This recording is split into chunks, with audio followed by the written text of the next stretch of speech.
Валентина Шевченко. Бұл ысым дүйнөлүк аренада ең көп айтылған қырғыз спортшунун ысымы. Тайбокс, карате, кикбоксинг боюнча дүйнөнүн 18 жолку чемпиону. ММА боюнча ең абройлуу UFC айымдар лигасынын чемпиону. Валентина Шевченко 1988 жылы Бишкек шаарында төрөлгөн. 5 жашка чыккан мезгилде же 1993 жылы белгилүү машыктыруучу Павел Федотовдун таэквондо боюнча секциясына катышып баштайт. Жаш кезинен уруш спорт түрүнө барып калганынын себеби бар. Валентинанын апасы Елена Шевченко таэквондо боюнча 3-чү дандын ээси болгон. Ошондуктан да эжеси Антонина менен биргеликте жаштайынан спорт менен машыгып баштаган. Кызыгы бүгүнкү күнгө чейин эже сиңди Шевченколар биринчи машыктыруучусу Павел Федотовдун кол алдында машыгып келет. Бул өтө сейрек кездешчү жагдай. 5 жаштан бери бир гана машыктыруучу. Ошондуктан да Валентина Шевченко Гөйрет Федотов алар үчүн тек гана машыктыруучу эмес, жол көрсөтүүчү жана жол баштоочу экенин белгилеген жайы бар. Валентина уруш спортуна эрте келген үчүнбү же анын талантынанбы айтор болгону 15 жаш курагында Муайтай жана K1 кикбоксинги боюнча дүйнөнүн чемпиону статусуна ээ болот. Ошол эле жылы ММА жаатында өзгөчүн сынап, Кыргызстандын Кулатуу федерациясы тарабынан өткөрүлгөн мелдеште жеңүүчү аталат. Андан көп өтпөй Кореяда өткөн X Impact мелдешинде да өзүн көрсөтүп, кореялык Ми Чой Кимди утуп алууга үлгүрөт. Албетте болгону 15 жаштагы кыздын мындай жыйынтыгы көптү таң калтырган десек жаңылбайбыз. Андан ары 2009 жылга чейин Кыргызстандын атынан бир нече ирет дүйнө чемпиону деген наамга ээ болуп, ошол убакыттарда Россияда дагы өзгөчүн сынап үлгүрөт. Бирок бул жактан чоң мелдештерге чыгуу кыйын экенин билген соң 2010 жылы Перу өлкөсүнө кетүүгө аргасыз болот. Албетте ал жакка барганда эле баары оңой болгон эмес. Бирок эжеси Антонина Шевченко машыктыруучусу Павел Федотов менен биргеликте Түштүк Америкада да ийгилик жаратып, акырындык менен Перунун кикбоксинг жана Муайтай боюнча курама командасына алынып, бүткүл дүйнөлүк уруш спорт түрлөрү оюндарында 2 рет чемпион болууга жетишет. Андан сырткары ММА боюнча да АКШдагы мелдештерге катышып, акырындан аты тааныла баштайт. 2013 жылы дүйнөнүн бир нече жолку чемпиону Валентина Шевченко Перу өлкөсүндөгү Fujian FC уюмунда 2 беттеш өткөрүп, анда ишенимдүү жеңишке жеткен соң 2015 жылы февраль айында ошол кездеги АКШдагы алдыңкы уюмдардын бири Legacy Fighting Championship'те жергиликтүү Ян Финней аттуу мушкерге каршы беттешке чыгып, аны калыстардын чечими менен утуп алат. Мындай ишенимдүү жеңиштен соң UFC'ге чыгуу мүмкүнчүлүгү артып, ошол эле жылдын күз айларында Дана Уайттын жетекчилиги астындагы Ultimate Fighting чемпионатында беттеш өткөрүүгө келишим түзөт.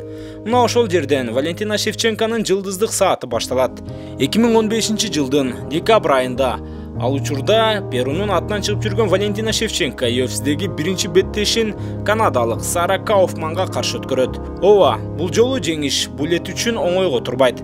Бирок жыйынтыгында калыстардын эки тараптуу чечими менен атаандашын утуп, UFC'де кыргыз желеги менен Валентина Шевченко деген ысым пайда болот.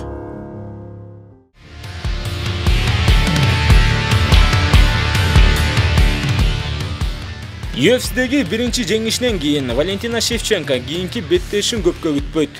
3 айга жетпеген убакытта кыргызстандык мушкерге UFC экинчи беттешин белгилеп, аталган уюмда рейтинги өсүп калган бразилиялык Аманда Нунеске каршы коет. Бул беттеш бразилиялык фаворит үчүн оңойго турбайт.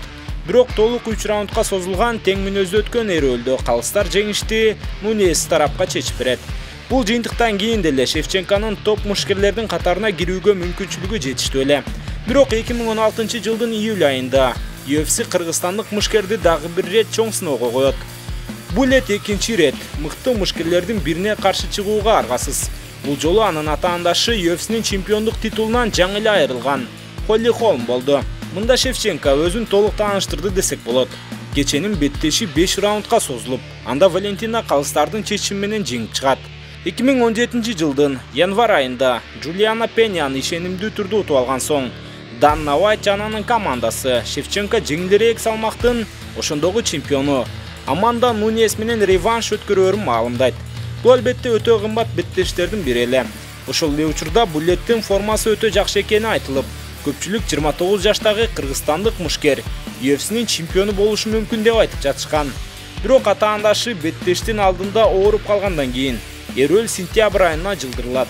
Пландалгандай күздүн алгачкы айында Канадада өткөн UFC 215 мелдешинде эки мушкер тең салмактарын келтирип, октагон ортосуна көтөрүлөт.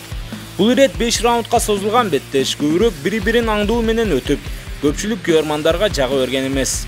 Ал эми жыйынтык экинчи ирет Нунестин пайдасына чечилет. Бул ирет бразилиялык чемпионго 3 калыстын экөөсү жеңишти карса, ал эми 1 калыс жеңишти Шевченкога берет. Нунестен экинчи ирет жеңилип калган соң, Валентина Шевченко өзү үчүн ыңгайлуу болгон супер жеңил салмакка түшүп, жаңы дивизиондо күчүн сынап баштайт. Жана ал жакта кыргызстандык мушкердин экинчи ирет жылдызы жанып, бразилиялык катаандашы Кочейраны утуп алган соң, карьерасында экинчи ирет UFC титулу үчүн октагонго чыгат.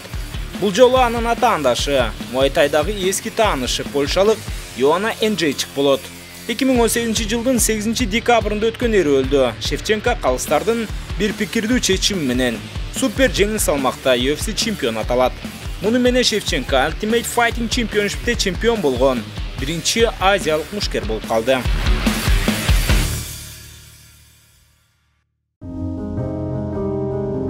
Чемпион болгондон бери Валентина Шевченко такка бекем олтуруп, титулун 3 рет ийгиликтүү коргоп алды. Эми алдыда анын кытайлык Вейли Джанг менен боло турган беттеши көпчүлүктү кызыктырып жаткан мезгили. Минималдык салмактагы Кытай мушкери Джанг кыргызстандык мушкер менен беттеш өткөрүүгө өтө кызыктар экенин айтып келет.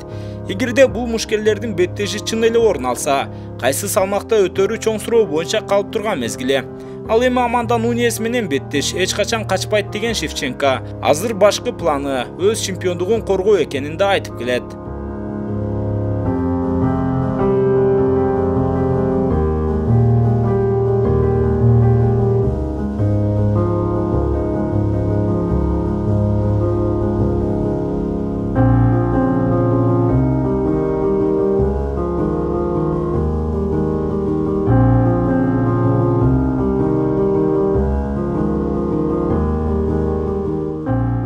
Урматтуу достор, биздин каналга жазылыңыздар.